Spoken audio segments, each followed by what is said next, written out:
I'm pleased to welcome Ruth Williams-Brinkley to the virtual studio today for the Treasure Hunt. Ruth retired at the end of 2024 from the Kaiser Foundation Mid-Atlantic, where she was regional president. Ruth is a member of the Carol Emmott Leadership Council and a highly sought-after mentor for Carol Emmott Fellows. Beginning her career as a bedside nurse in Chicago, she has served as a healthcare leader for a number of organizations across the U.S. and continues to serve on healthcare and educational institution boards. She was recognized as one of the 100 most influential leaders in healthcare, top 25 women in healthcare, and top 25 minority executives in healthcare. And I'm just pleased to count her as a friend in the work that we do at the Carol Emmott Foundation. Ruth, thanks so much for being with us today. Thanks, Doug. I'm delighted to be here. Well, we want to get into it, and the purpose of our conversation is to just help people get to know you a little better.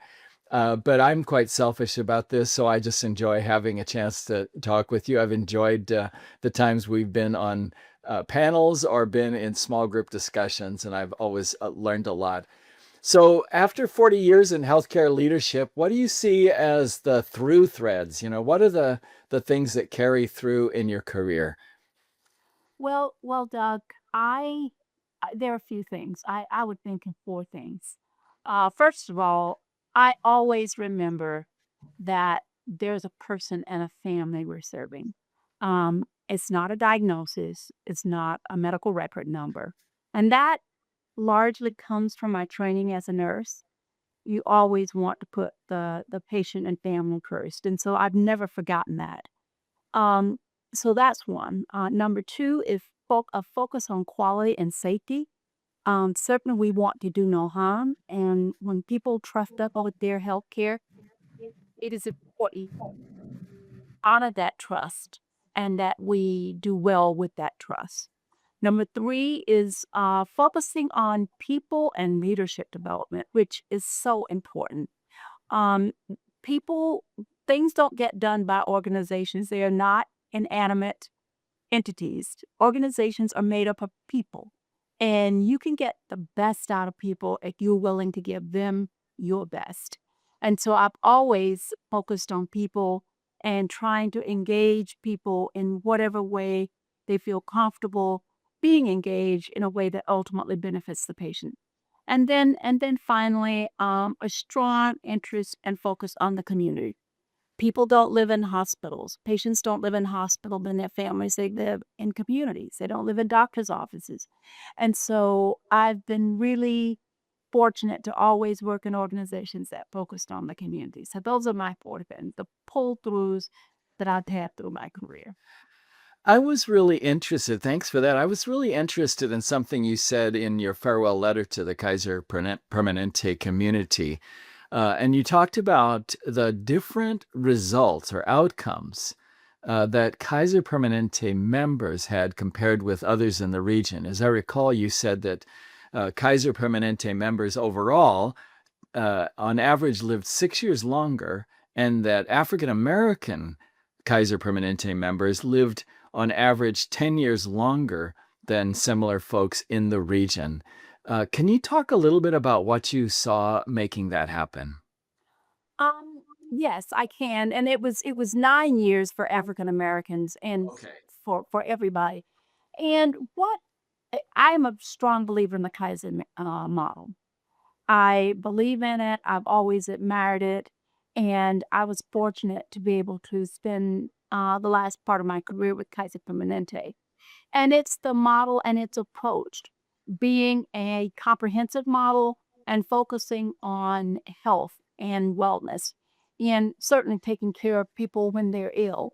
But because we focus on health and wellness, we look at the things that are going to keep you well, such as managing, I'm just going to give a few examples high blood pressure, managing blood sugar levels, and the like. Managing the things that end up causing someone to have bad health outcomes in their lives because no one wants to find themselves in a situation that they're suffering from something that they can control. And so we do a good job of what I'll call closing clinical gaps for people. And that is what partly leads to the outcomes. I think too, we have at Kaiser Permanente, the Permanente positions are excellent. They do great work, and everyone works together to make sure that we move upstream and that we don't just focus on the illness model, but along the continuum. So taking care to make sure people have what they need to be healthy is important, and that's part of what I'll call the Kaiser Permanente DNA. Mm. Do you find that, I guess I'm really conscious at the time we're having this interview, um, United Healthcare, the largest insurer in healthcare in the country, is under a lot of uh, criticism. It's become quite a movement, in fact, mostly due to the murder of the CEO of the health plan. Do you think some of the distress and anger that people are experiencing at United and other healthcare insurers is related to what you're talking about in terms of structural differences in the institution? Um, wow. Let me just say, I am just, my heart goes out to the family of Brian Thompson and what happened. So what I want to say that first of all, Of and course. to everybody who's been impacted by this tragedy. That I say is that, and these are not profound words. I think many people would tell you this. I believe that we don't have a system. We have a collection of pieces that we put together, and that in the US I'm talking about. Hmm. And it's a system that is hodgepodge at best. And the the challenge for families and people who need health care is they have to figure out a way to enter into that system. And it's not always easy. It and when and I also think people truly don't understand the health insurance industry and the process of how it works.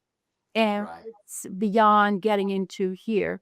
But I believe that we could do a much better job in explaining how the health system works and helping people to understand so that they are not so angry and so that they don't believe that people are trying to cheat them out of something that they're due to. One of the things I like about the Kaiser Permanente system, and it's not to denigrate any other system, Right. the approach for a comprehensive healthcare system. And that truly, in my opinion, is a model for the country because in the Kaiser Permanente system, as an example, you come in and we're focused on your wellness. Certainly, we treat you. I can't say we anymore. I'm not there anymore, but Kaiser Permanente takes care of you when you're ill. However, the focus is to keep you well.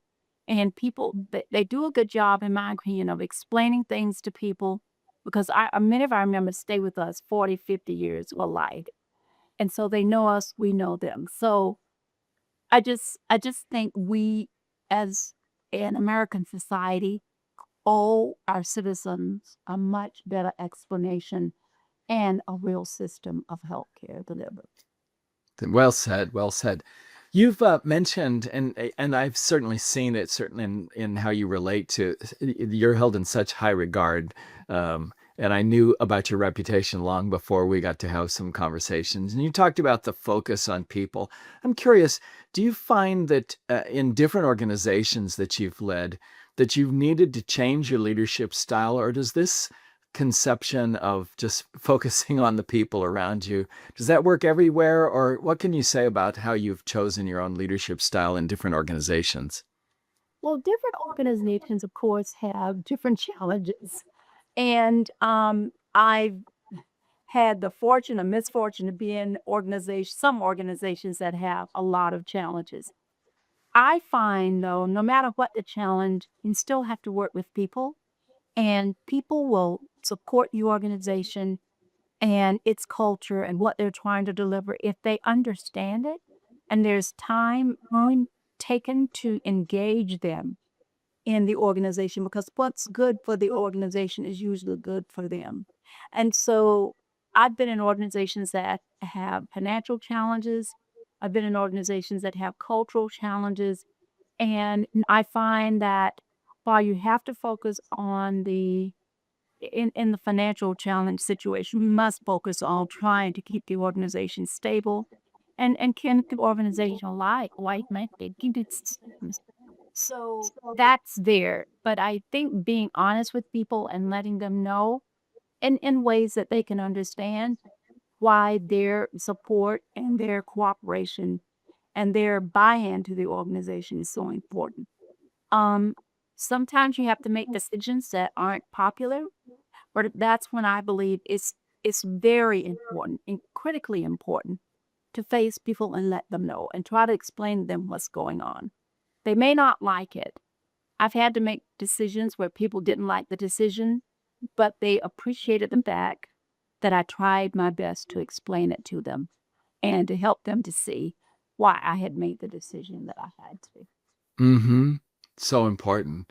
You mentioned challenges. I'm curious, and particularly, as a leader, what you've had to do. I'm curious as you think back. You have a great perspective here. If you think, as you think back on your professional career, were there certain kinds of challenges that resulted in the most growth and new understandings for you as you look back? Oh my goodness, yes. I think that financial challenges have stretched me the most.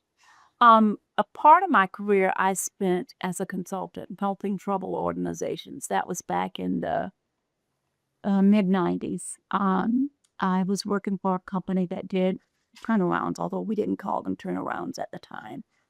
And when organizations get to the point where they need to bring someone in, not to tinker, but to do a major overhaul, it's painful and it's challenging for everybody.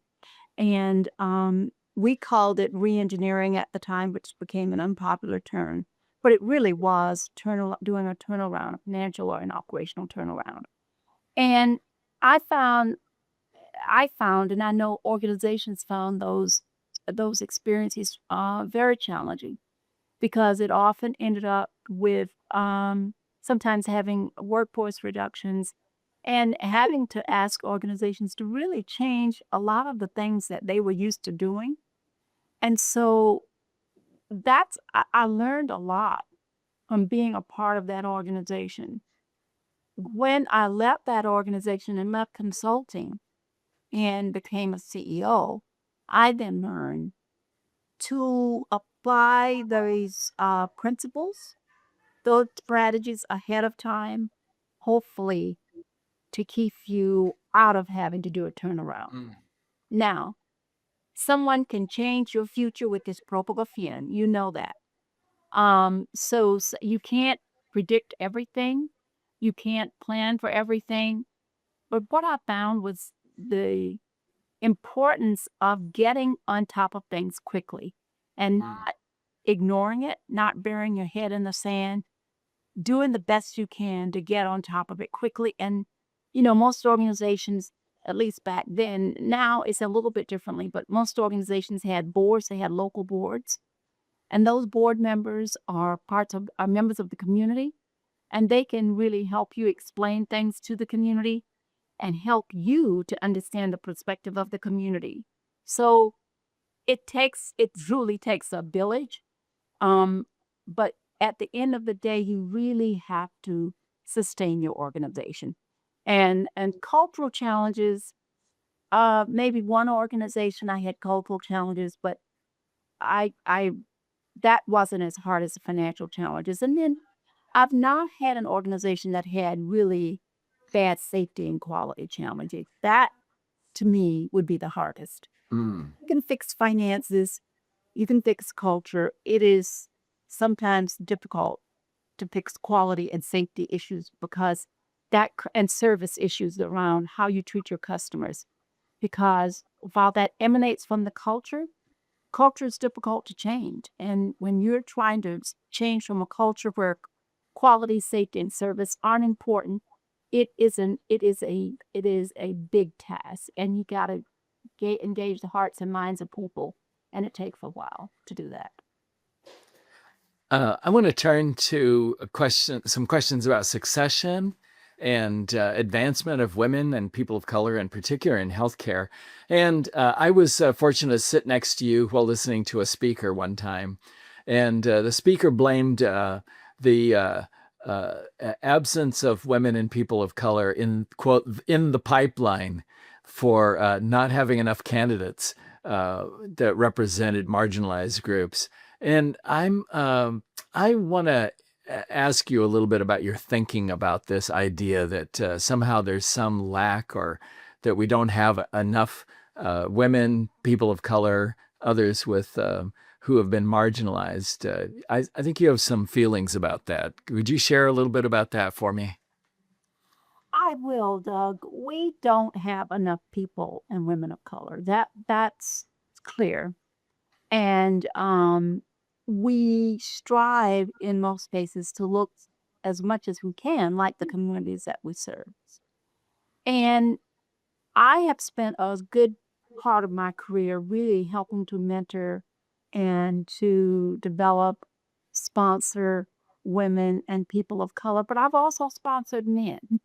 Um, and so an equal opportunity when it comes to that.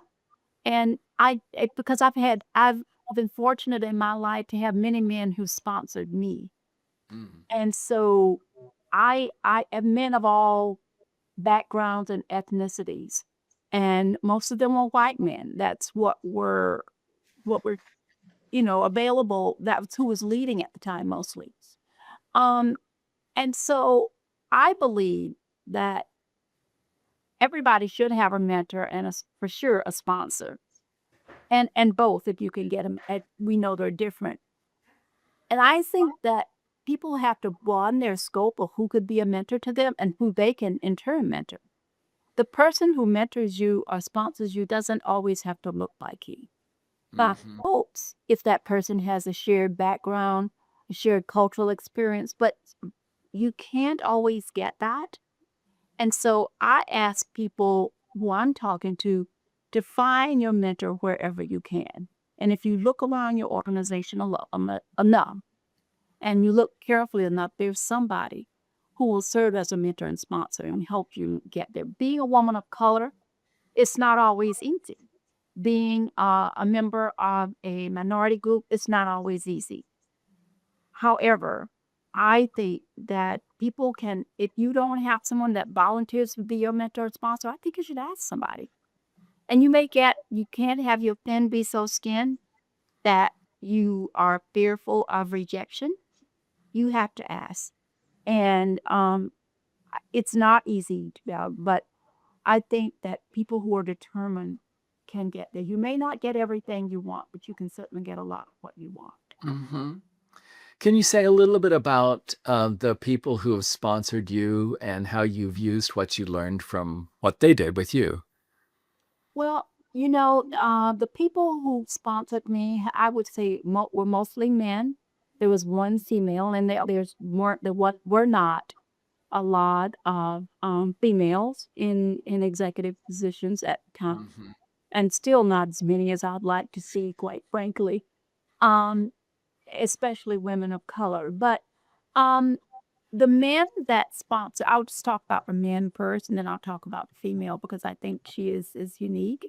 The men that sponsored me always were encouraging, and if I needed to do something, I felt that I could go to them and and and dis and discuss in all cases my discomfort if I felt any discomfort, but to say, you asked me to do this. These are some of the consequences that are going to result from doing this. And I'm pretty certain that these consequences are going to be things that we don't especially like, but we can manage through. I need to know that we're together on this. I Mm-hmm. might not have been that articulate at the time, but that was the message that we need to be together because when it gets hot in the kitchen, you can't get out. You have to stay there and finish the job. And so, but I felt like the men treated me very well, the ones that sponsored me. I've had some men that weren't as supported, but I've also had some women that weren't supported. So I think a lot has to do with the individual. The woman that was a sponsor for me asked me to take on an assignment for her because I was looking for something different. And it came at the intersection of she needed someone to do something for her. It resulted in my first CEO role. She had a vacancy that she couldn't fill easily, and this was after I had done several years of financial turnaround, and I knew I needed a break to do something that wasn't as intense. And so we met at that intersection where I wanted to do something different. She needed someone to do something different. And it was probably my favorite job of all the jobs I've had. Interesting. And she believed in me. I had never been a CEO at the time, but she believed in me.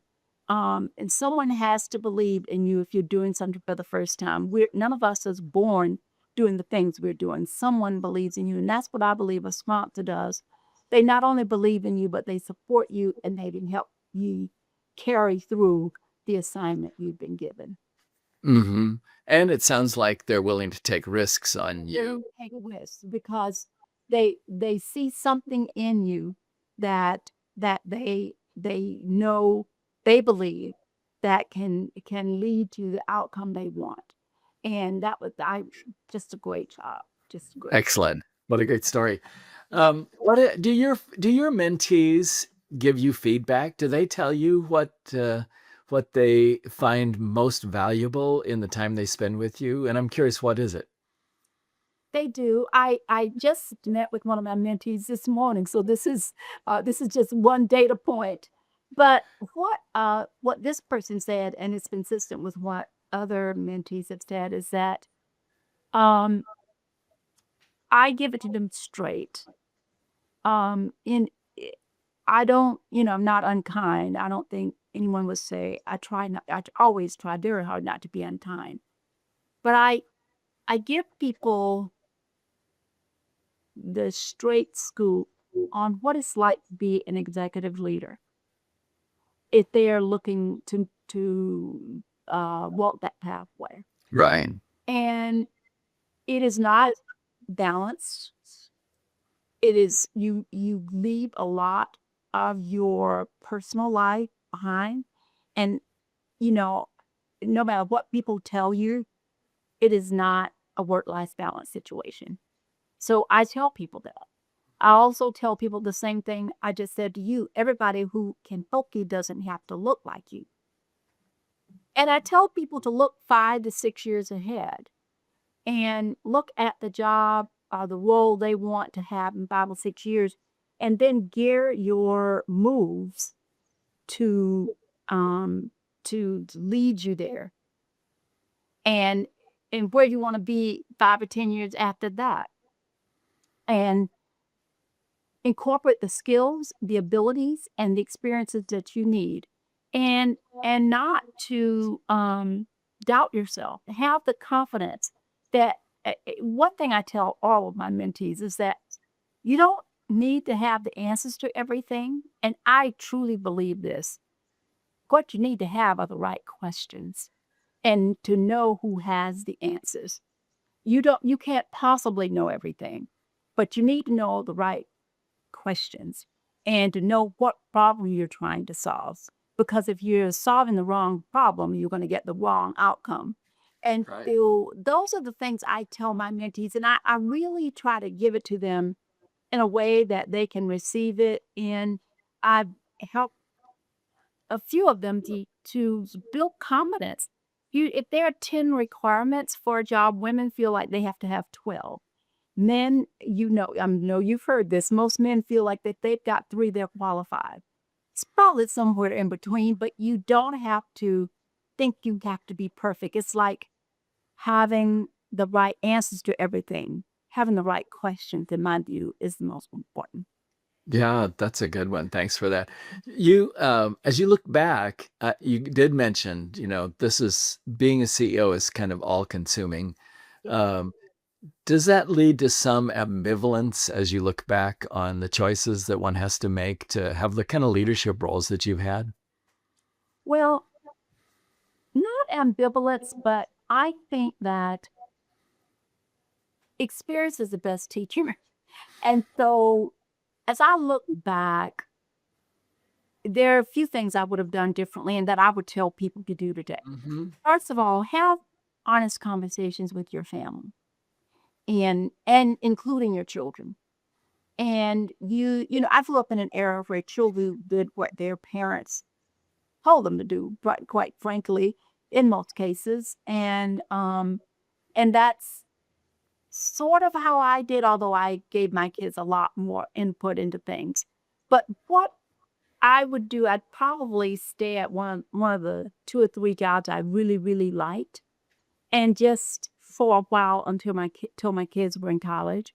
My son and daughter are 9 years apart. My son was out of the house and in college by the time my careers it started ascending. My daughter was still younger, and she went through a lot of moves that, in retrospect, I wish I had handled just not.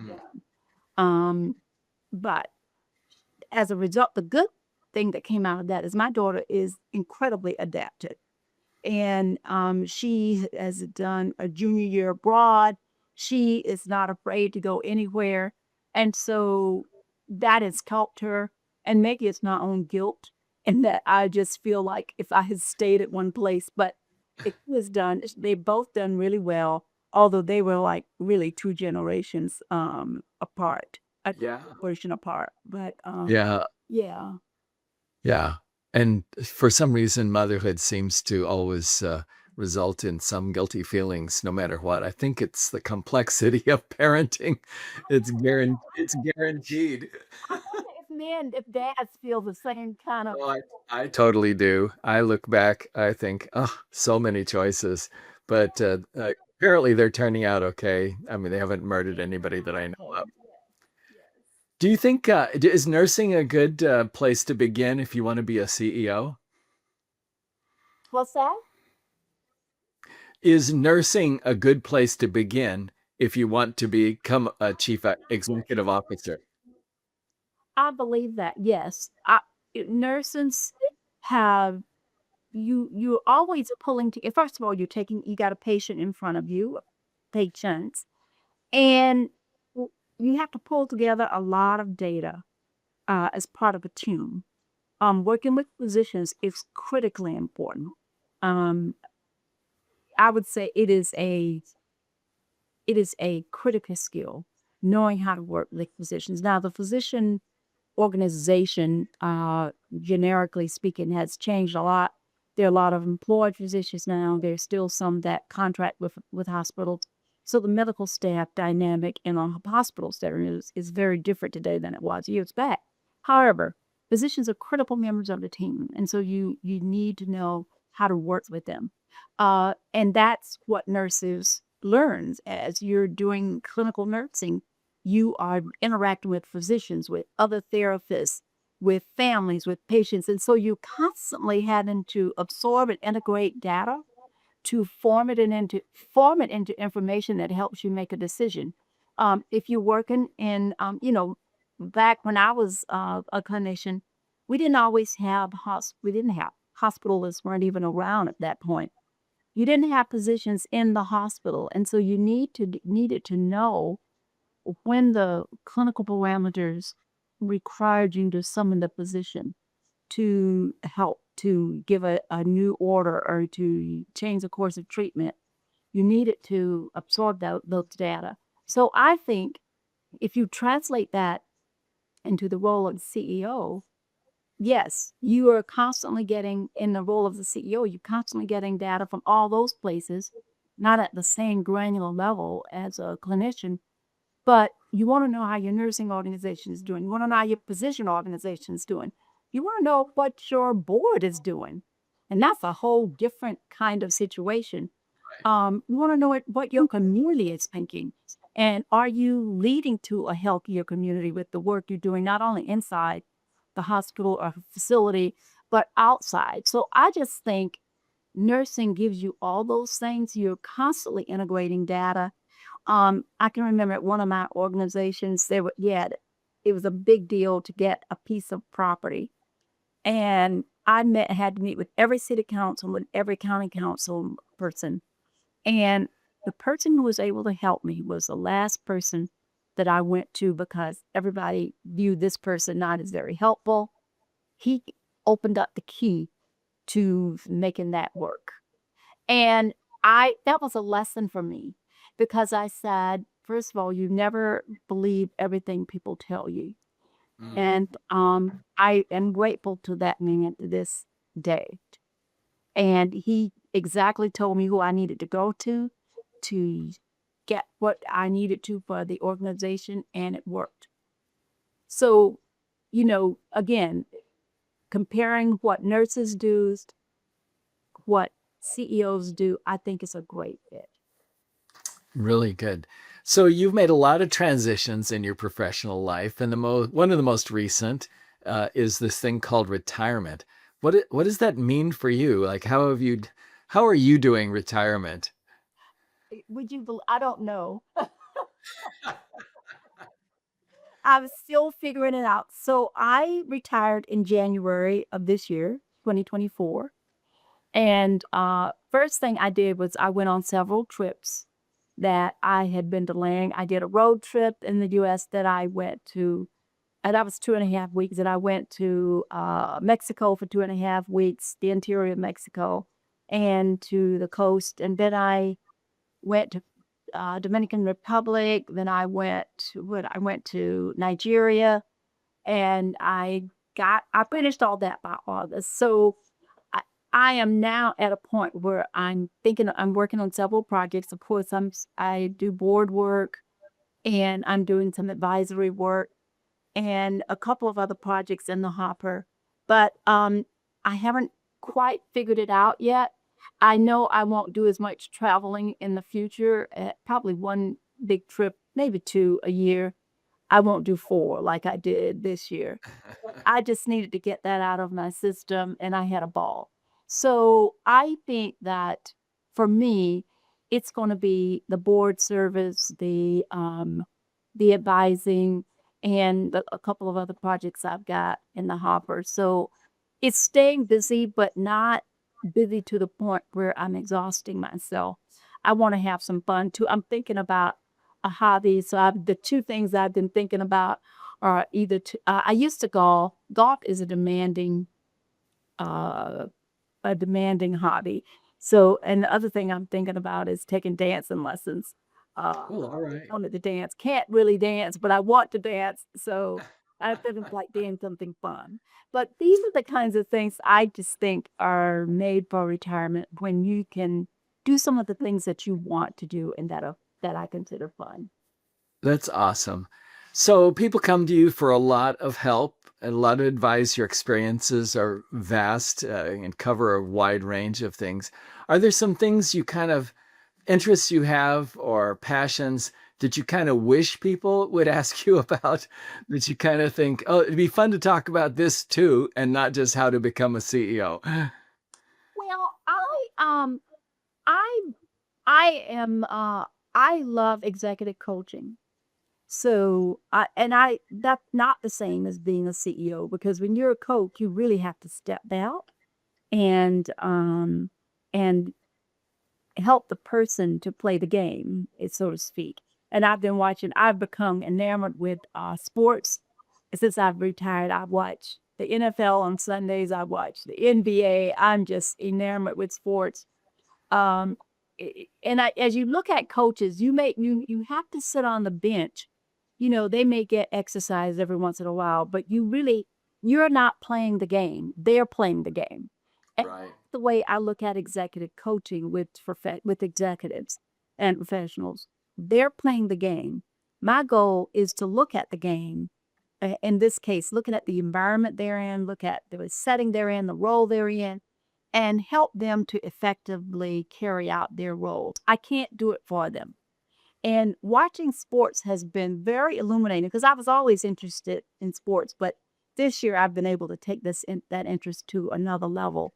And being able to watch, and you watch the coaches pacing the sidelines. Sometimes they get kicked out for whatever, but ultimately they cannot go on field and play the game. So that's one of the things I really look forward to doing, and I've got a couple of people that I'm coaching right now, and and I have kept my nice feet on the sidelines, but very watchful. So that's one of the things, and I think too, uh, just fun things. What are some of the fun things people I heard about this dancing business from someone I had lunch with on Saturday. So I don't think I want to be serious all the time and talk about work all the time. I want to enjoy my life. And that's what I think. I want to do some things that are important, and I'm doing those things, but I also want to leave time to do some fun things. That's wonderful. Well, Ruth Williams-Brinkley, thank you so much. You've been an amazing supporter of the work of the Carol Emmott Foundation, because that's been your lifelong commitment anyway. And so I appreciate it, and I appreciate you spending the time with us, and we look forward to further conversations. You have a great day. Thank you so much. I appreciate being here. Take care.